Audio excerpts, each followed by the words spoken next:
ಅಂತ ನಾವು ಅವರಿಗೆ ಎಲ್ಲ ರೀತಿಯ ಸೆಕ್ಯೂರಿಟಿ ಕೊಡ್ತೇವೆ ಅಂತೇಳಿ ಮೊದಲೇ ಹೇಳಿದ್ದೇವೆ.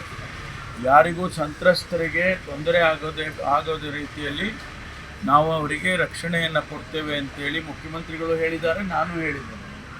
ಯಾವ ಕಾರಣಕ್ಕೂ ಕೂಡ ನಾವು ಅದಾಗೋಕ್ಕೆ ಬಿಡೋದಿಲ್ಲ. ಸಂತ್ರಸ್ತೆಯರನ್ನು ಯಾರು ಒತ್ತಾಯ ಮಾಡಿ ಅಥವಾ ಅವರನ್ನು ಬೇರೆ ಬೇರೆ ರೀತಿಯಲ್ಲಿ ನಡೆಸ್ಕೊಳ್ಳೋದಕ್ಕೆ ಬಿಡೋದಿಲ್ಲ ಅಂತ ಹೇಳಿದ್ದೇವೆ. ಅದನ್ನು ಮಾಡ್ತೇವೆ. ಈಗಾಗಲೇ ನಾವು ಹಾಸನ ಜಿಲ್ಲೆ SP ಗೆ DIG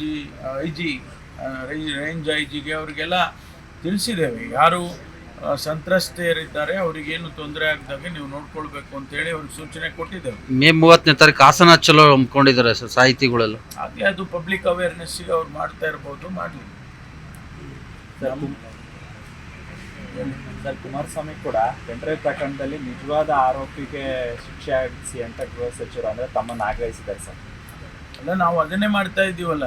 ನಿಜವಾದ ಆರೋಪಿ ಯಾರು ಮತ್ತು ಈಗ ಪ್ರಜ್ವಲ್ ಇದರಲ್ಲಿ ಪಾತ್ರ ಏನೇನು ಪಾತ್ರ ಇದೆ ಅನ್ನೋದನ್ನೆಲ್ಲ ತನಿಖೆ ಮಾಡಬೇಕು ಅನ್ನೋ ಕಾರಣಕ್ಕಾಗಿ SIT ಮಾಡಿದ್ದು. ಏನೋ ಗಾಡಿನಲ್ಲಿ ಗುಂಡು ಹೊಡೆದಾಗೆ ಯಾರ್ಯಾರ್ದೋ ಹೆಸರು ಹೇಳೋದು ಅಗತ್ಯ ಇಲ್ಲ. ತನಿಖೆ ಆದಮೇಲೆ ನಮಗೆ ಗೊತ್ತಾಗುತ್ತೆ ನಿರ್ದಿಷ್ಟವಾಗಿ ಇಂಥವರೇ ಕಾರಣ, ಇಂಥವರೇ ಹಂಚಿದ್ರು ಪೆನ್ ಡ್ರೈವನ್ನು, ಇಂಥವರೇ ಮಾಡಿದರು, ಅದೆಲ್ಲ ಗೊತ್ತಾಗಬೇಕಲ್ಲ. ಅದೇ ಸರ್, ಅವರು ಅದನ್ನೇ ಹೇಳ್ತಾ ಇರೋದು, ಯಾರು ಹಂಚಿದ್ರು ಅವ್ರ ಮೇಲೂ ಕೂಡ ನಾವು ಕ್ರಮ ತಗೊಳ್ಳೋದು. ಈಗ ತನಿಖೆ ಆಗ್ತಾ ಇದೆ.